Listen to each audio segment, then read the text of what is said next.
వి gold trusted gold buyers తాకట్టులో ఉన్న బంగారాన్ని విడిపించి ఈ రోజు ఉన్న మార్కెట్ ధరకే కొనబడును. మరిన్ని వివరాలకు సంప్రదించండి 77107720. విశాఖపట్నానికి వీరాభిమాని, విశాఖపట్నం వాస్తవ్యుడిని.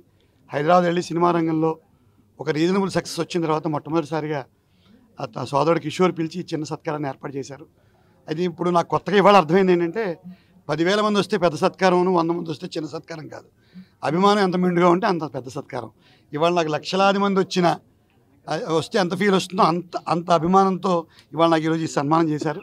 సో మరింత బాధ్యతగా మరిన్ని పాత్రలు చేయడం, విశాఖపట్నంలో ఎవరన్నా సోదరులు ఇటువంటి అవకాశాలు కావాల్సి వచ్చినప్పుడు నాకున్న బలాన్ని వాడడం, అంటే బలం దాటి చేయలేము సినిమా ఇండస్ట్రీలో, నాకున్న బలాన్ని వాడడం. అలాగే సినిమాలో మరింత పెద్ద వేషాలు, ఇప్పుడు పెద్ద లీగ్కి దగ్గరగా ఉన్నాను. సో సినిమాలో ఉండే ఎందరో మహానుభావులు, అందరికీ వందనాలు. వాళ్ళందరూ నన్ను ఇక్కడ దాకా తీసుకొచ్చారు. ఇంకా మరిన్ని పెద్ద పాత్రలు ఉన్నాయండి ఇప్పుడు రిలీజ్కి. చాలా సినిమాలు రిలీజ్కి ఉన్నాయి, చాలా సినిమాలు షూటింగ్ అవుతున్నాయి.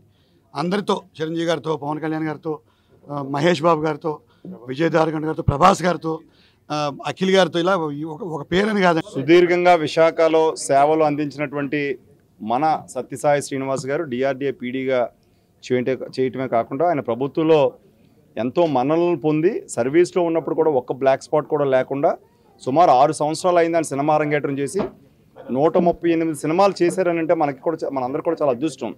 అలాంటి వ్యక్తి మరిన్ని అవకాశాలు రావాలి, మన తెలుగు ప్రజలకి ఆయన ఒక మంచి ముద్దు బిడ్డగా అందరూ ఆశీర్వదించాలని చెప్పి మనస్ఫూర్తిగా కోరుకుంటూ, మరి ఆయన్ని పిలిచిన వెంటనే మొట్టమొదటిసారి ఆత్మీయ సమావేశం విశాఖపట్నంలో మనం చేసుకుంటున్నప్పుడు ముఖ్య అతిథిగా Damodaram Sanjivayya National Law University vice chancellor D Suryaprakash గారితో పాటుగా బీసీ కమిషన్ చైర్మన్ మల్ల సురేంద్ర గారు, విశాఖ సిటిజన్ ఫోరం అధ్యక్షులు పేలా నీలతిలక్ గారు, అట్లాగే వైజాగ్ మూవీ అసోసియేషన్ నరవా ప్రకాశ్రావు గారు, అలాగే మరి అతిథులు చాలామంది ఆయనకి ఇక్కడ ఉన్నటువంటి బిజినెస్ మెన్ కానివ్వండి, లేకపోతే అడ్వకేట్స్ కానివ్వచ్చు, లేకపోతే ప్రొఫెసర్స్ కానివ్వచ్చు, యూత్ కానివ్వచ్చు, వచ్చి ఆయన సక్సెస్ని మన సక్సెస్గా భావిస్తున్నటువంటి చాలామంది ఈ షార్ట్ టైంలో రావటం జరిగింది. మరి ఆయన మరిన్ని సినిమాలు చేయాలని చెప్పి మనస్ఫూర్తిగా కోరుకుంటూ ఆరోగ్యాలు ఇవ్వాలని చెప్పని కోరుకుంటా ఉన్నాను. తెలుగులో ఫాస్టెస్ట్ న్యూస్ ఇప్పుడు కొత్త అవతారంలో 5 సెకండ్లోనే పూర్తి వార్తా సమాచారం మీ చేతిలో. సోషల్ మీడియా ట్రెండ్స్ మీ కళ్ళ ముందుకే live TV and voice search ఆప్షన్స్తో ఇప్పుడే డౌన్లోడ్ చేయండి. యాప్ లింక్ డిస్క్రిప్షన్లో ఉంది.